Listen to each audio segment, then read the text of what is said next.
We didn't have to get to know each other again on this one. So there was a familiarity. But part of what works for her and I is we don't know the other well enough to know exactly what's going to happen.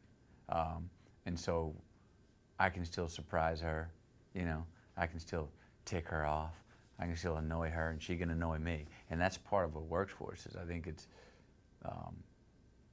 keeps the relationship kind of vital and vibrant, and keeps us in, I think, kind of a constant courtship, because we never quite come together like everything's just settled. There's always a wrench in the deal somewhere. I had my PADI license, so I was certified before I started. But it had been a couple of years since I'd dove. So I went there early. I dove for about a month before the shoot, blew my ears out, blew an eardrum, so I had to stay out of the water. And then I had over 100 dives during the shoot, just during the shoot alone, and then weekend trips to Papua New Guinea or something.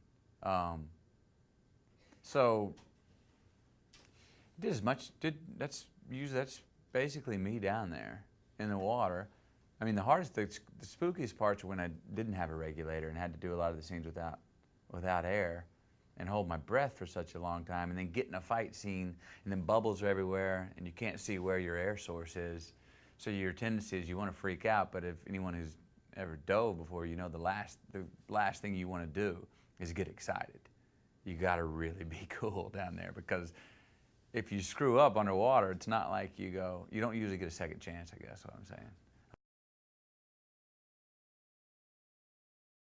You're in the belly of Mother Nature, the dynamics of Mother Nature too. You've got a rainforest where it meets the barrier reef. There are wild animals in the rainforest and in the water and in the sky that are either highly poisonous or bite really hard. And then you're dealing with water, so the winds kick up, and all of a sudden you're dealing with 20 knots of wind, and you're out there on a pontoon, and you can't shoot, so you've got to transfer. We were at the mercy of Mother Nature. For the most part, she cooperated with us. But we were right in the middle of, the place bites back. Australia bites back.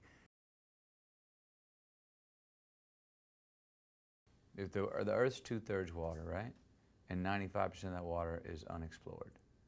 So all of a sudden your imagination goes there, of what all's still out there. I mean, we explore space, but this is just like exploring space in a lot of ways. There's so much of it that hasn't been explored. And think about how many treasures we've missed by an inch, you know? How many do we just go by and just miss by an inch? I even get to say that, you know, you miss by an inch, you miss by a mile, and you never go back and cover that area. I think it's that, you know, pot of gold at the end of the rainbow.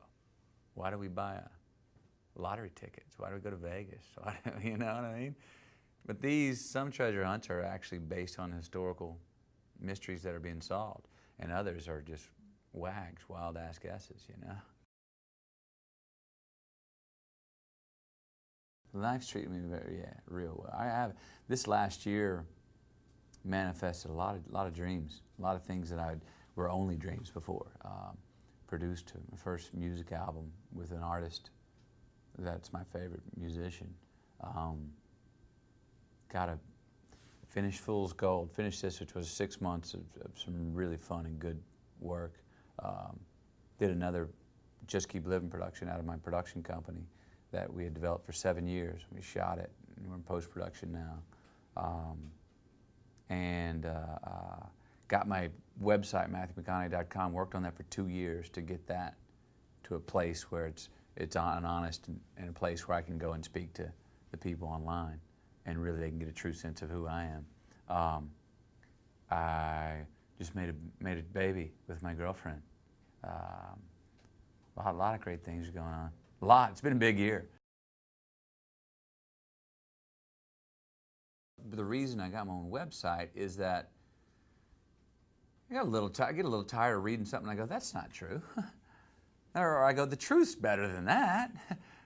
they made that up, and that's not even as cool as the truth is, you know, or not even as funny as the truth is. So, and then I went online and went around to all these Matthew Mcconaughey sites that were impersonating me, and I was reading this stuff going, it wasn't from my hand or from my mouth. So I was like, you know what, in this day and age, instead of going through another medium or another source to get information out, let's have a home base that's coming from my hand, you know? That's the straight dope, you know, the good word, the true word on it. Even there's some embarrassing stuff, I'll tell it. If it happens, sure, I'll let you know.